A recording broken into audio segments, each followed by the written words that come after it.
بسم اللہ الرحمن الرحیم۔ السلام علیکم۔ سعودی شب نامہ میں میں ہوں شہزاد کریم۔ سعودی عرب میں ابشر پلیٹ فارم نے اس امر کی وضاحت کی ہے کہ مستثنیٰ زمروں میں شامل افراد سفری اجازت نامے کس طرح حاصل کریں۔ سعودی حکومت کورونا کے باعث مقامی شہریوں کے بیرون مملکت سفر پر پابندی عائد کیے ہوئے ہیں۔ اخبار 24 کے مطابق ابشر پلیٹ فارم نے سفری اجازت نامہ حاصل کرنے کے لیے طریقہ کار جاری کیا ہے۔ درخواست ابشر پلیٹ فارم کے سوا کسی اور ذریعے سے نہیں دی جائے گی۔ مستثنیٰ زمرے میں شامل سعودی شہری سفری اجازت نامے کے لیے کسی کو ثالث کے طور پر استعمال کریں اور نہ کوئی شخص ثالث بن کر سفری اجازت نامے کی کارروائی میں حصہ لے۔ بعض لوگ غیر قانونی طریقے سے اجازت ناموں کے اجرا کے بہانے مقامی شہریوں کو دھوکہ دے رہے ہیں، ان سے ہوشیار رہا جائے۔ ابشر پلیٹ فارم نے ہدایت کی ہے کہ اجازت نامہ حاصل کرنے کے لیے کسی بھی ثالث کی خدمات کسی بھی صورت میں نہ لی جائے۔ اگر کوئی شخص سفری اجازت نامہ نکلوانے کے لیے اپنی خدمات پیش کرے تو پہلی فرصت میں اس کی رپورٹ کر دی جائے۔ اجازت نامے کی کارروائی صرف آن لائن ہو رہی ہے، کسی اور ذریعے سے نہیں۔ محکمہ پاسپورٹ نے کہا ہے کہ مقیم ویب سائٹ پر تواصل سروس شروع کی گئی ہے۔ اخبار 24 کے مطابق یہ سروس ان لوگوں کے لیے ہے جنہیں آن لائن معاملات انجام دینے میں رکاوٹ درپیش ہے۔ محکمہ پاسپورٹ نے کہا ہے کہ آن لائن سروس کو فروغ دینے کے لیے تواصل کا آغاز کیا گیا ہے، جس کے ذریعے محکمہ پاسپورٹ کے دفاتر سے رجوع کیے بغیر مسائل حل کیے جا سکتے ہیں۔ صارفین کا وقت بچانے کے لیے جن لوگوں کو آن لائن سروسز انجام دینے میں مشکلات درپیش ہیں وہ تواصل کے ذریعے انہیں حل کرا سکتے ہیں۔ الباحہ کے ایک اسپتال میں لائسنس کے بغیر کام کرنے والی ایک خاتون ڈاکٹر گرفتار ہوئی ہے۔ سبق ویب سائٹ کے مطابق وزارت صحت نے کہا ہے کہ مذکورہ ڈاکٹر شہر میں پلاسٹک سرجری اور جلدی امراض کے ماہر کے طور پر شہرت رکھتی ہے۔ تفتیش کے دوران معلوم ہوا کہ مشہور ڈاکٹر کے پاس وزارت کی طرف سے جاری ہونے والا کام کرنے کا لائسنس نہیں ہے۔ تفتیشی ٹیموں نے مذکورہ ڈاکٹر کو کام سے فوری طور پر روک دیا، انہیں قانون نافذ کرنے والے اداروں کے حوالے کیا اور اسپتال کے خلاف کارروائی کا آغاز کر دیا ہے۔ لائسنس کے بغیر ایک ڈاکٹر کو کام کرنے کی اجازت دینے پر اسپتال کے خلاف ضابطوں کے مطابق بھاری جرمانہ ہوگا۔ اتحادی افواج نے کہا ہے کہ حوثی ملیشیا کی طرف سے ابہا انٹرنیشنل ایئرپورٹ کو نشانہ بنانے کی مذموم کوشش کی گئی ہے۔ اتحادی افواج کے ترجمان بریگیڈیئر ترکی المالکی نے بتایا کہ حملے کے نتیجے میں ایئرپورٹ پر موجود ایک مسافر طیارے میں آگ لگ گئی، جس پر قابو پا لیا گیا ہے۔ عرب نیوز کے مطابق اتحادی افواج نے کہا ہے کہ ابہا انٹرنیشنل ایئرپورٹ کو نشانہ بنانے اور عام شہریوں کی زندگیوں کو خطرے میں ڈالنے کی کوشش جنگی جرم ہے۔ بریگیڈیئر ترکی المالکی کے مطابق ہم حوثیوں کے خطرات سے عام شہریوں کو محفوظ رکھنے کے لیے تمام ضروری اقدامات کر رہے ہیں۔ اس سے پہلے بدھ کو اتحادی افواج کے ترجمان بریگیڈیئر ترکی المالکی نے بتایا تھا کہ سعودی افواج نے حوثی ملیشیا کے 2 ڈرونز مار گرائے ہیں۔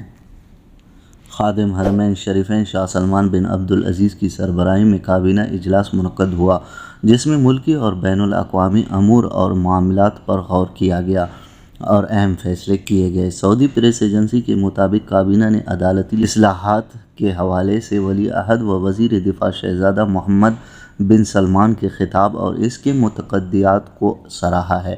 کابینہ نے کہا ہے کہ سعودی قیادت شہریوں اور مقیم غیر ملکیوں کو انصاف کی فراہمی اور ان کے مفادات کے تحفظ کی انتہائی حریص ہے۔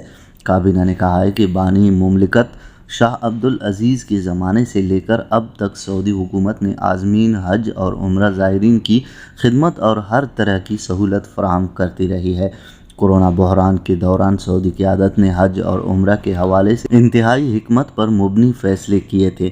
کابینہ نے ملکی اور بین الاقوامی سطح پر کورونا وائرس کی تازہ ترین صورتحال کے حوالے سے آگاہی حاصل کی، نیز ملک میں وائرس کے انسداد کے لیے جاری تدابیر کا جائزہ لیا ہے اور اس پر اطمینان کا اظہار کیا ہے۔ کابینہ نے بین الاقوامی کمپنیوں کے ریاض شہر میں دفاتر کھولنے کو سراہا اور کہا کہ یہ سعودی عرب کے مستحکم معیشت کے عالمی ساکھ کی نشاندہی کرتا ہے۔ خطے کے امن و سلامتی اور استحکام کے لیے نئی امریکی انتظامیہ کی طرف سے کیے جانے والے اقدامات کی تعریف کی گئی ہے۔ کابینہ نے عالمی برادری سے مطالبہ کی تجدید کی ہے کہ ایران کو عالمی قوانین اور اقوام متحدہ کے